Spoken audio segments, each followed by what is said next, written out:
Afternoon, my name's Terry. I'm the sales manager here at Whetstone Audi. I've got with me here today Ahmed, here to review his latest mystery shop. Mr. Reese, who was your customer at the time. You scored 67.6%, which isn't a bad score, but as you know, Ahmed, the pass score for a mystery shop is 85%. Yeah. So tell me, from the mystery shop, how did you think it went on the day? Yeah. So obviously looking at the mystery shop and the feedback that I've got, I think the mystery shop went okay with myself. To be honest with you, I'm a bit disappointed with myself with that score. I thought it would have been a better score that I would have had.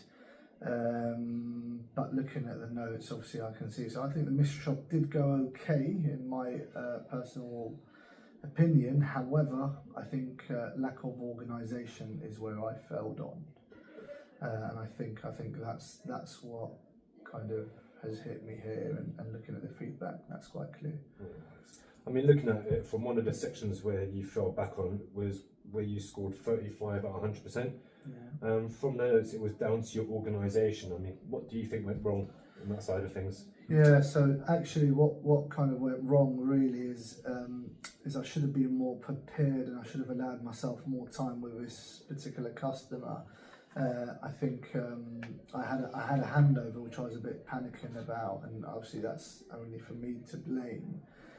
But the organisation, me ensuring that actually I am ready for this customer, I've got the answers that he's going to ask me about, rather than me going to fidget about and trying to find out what he wants. So yeah, it's lack of organisation from my side really, and panicking about my next appointment is what made me kind of rush this, and hence I can see it quite straight there in terms of why I've been marked down really. So yeah, so effectively, you know why you were marked down, and that's probably the reasons that you were marked down.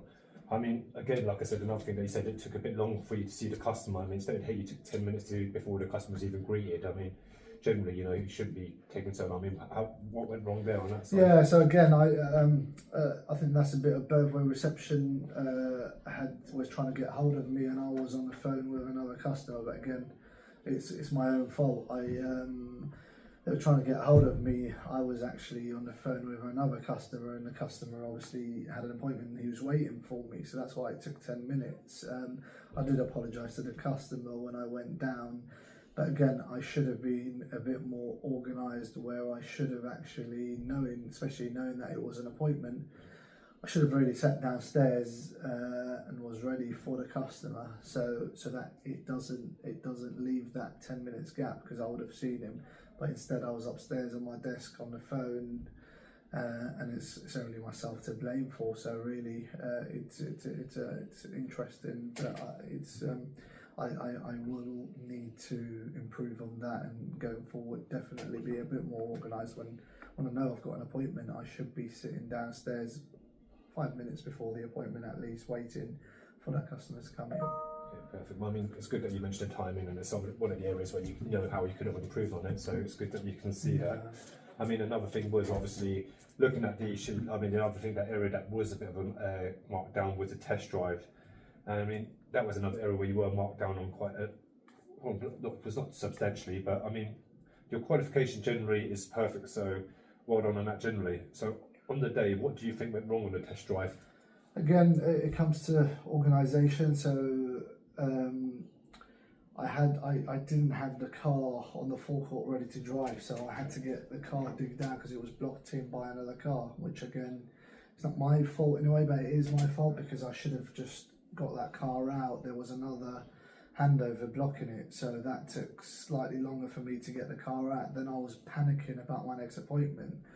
So yes, the test drive went well, but I think and looking at the scores, and I kind of agree with the assessor here, is that it felt rushed, and yes, I did rush it because I was panicking due to my next appointment. However, that's not something that I'm quite happy about. So I should have allowed myself a bit more time. Should have got that car and had it ready, so that when the customer come in, I should have just been straight away ready to go. rather than going out digging the car out whilst the customer's waiting for me to get the car out. Obviously there was a bit of traffic as well on the way, not my fault, but again, it all comes to organisation, and if I had all the time and more time, then I could have actually gone on a longer drive with a customer. Well, fundamentally, it sounds like you know what went wrong. It's more back down to lack of organisation and better time management on that side of things. I mean, to be honest with you, you're aware of the way you fell down on. And essentially, we know you can sell cars, Ahmed, and you do a great job doing it for us so far. Thank you. I mean, hence why it's good for us to review these things with yourself and see what went wrong. And rightly, as you said, making sure you're better organised and you have better time management in place to make sure before your appointment comes in, make sure you've got all the tools and the resources in place. I mean, you know effectively what systems you have and what do you know about what systems you have to use in regards to? Yeah, correct. Yeah, I should have, like I say, I've got all these systems like SLI, the VMS, where I can check the specifications of the car. So, I mean, especially with this customer, kind of, he knew what he wanted. So, I should have prepared myself more using those tools which I've got in place for me that you rightly mentioned. So perhaps I should have looked at the spec and gave and was prepared in that sense. I can use the tools, and you know that. But yes, I've let myself down really here on that day, unfortunately. But hopefully, I will learn from this and moving forwards, ensure that I'm actually prepared. Yeah, I mean, it's good to know you know where to find the information and details on the vehicles itself, and with all this available resources to you, you can always use this to your advantage and you know adapt it to the customer's needs, which is effectively what we want you to do. Like you said, customers had specific requirements. What can you have taken out of it and use those? What could you have used out of the systems you have to apply those to the customer's needs, and where could you use it to advantage? So, main thing is obviously you know that now, and going forward, I don't think you should have any issues doing so. Correct. I mean, going forward, what would you do differently? So I mean, looking at that feedback, it will help me. But going forward, I mean, as I say, the big part of it is to make sure I'm organised. I've allowed myself good time frame to actually see each customer, so that I can actually give them the full experience rather than rushing it through. So, I mean, one of the things that I should definitely be doing is making sure I'm ready for that appointment. So have the car ready so that I can test drive and straight away present the product to the customer. Ensuring if my appointment is at 1 o'clock, I am downstairs ready for the customer, as well as a bit more research about the model he's inquired on, and ensuring that my product knowledge that I know is applied, and use the system like the hub system, the SLI and the VMS to just make sure the spec is what the customers wanted, and I can actually then demonstrate that to him and tell him about it in a more efficient way, really, rather than me trying to find the answers to these questions and taking more time from the customer. Yeah, listen, I mean, I think you've covered it all there, to be perfectly honest with you. I mean, you have the ideas what you need to succeed going forward now, and with all of this whole point of having this coaching session to identify what you need to do to go forward and make sure that you don't fall back and make the same mistake twice and avoid a low score again, basically, on your mystery shop. And like, to be perfectly honest with you, I mean, from what you've told me just now, I think going, the next mystery shop, you should effectively pass with flying colours, and hence why we had to go through this today.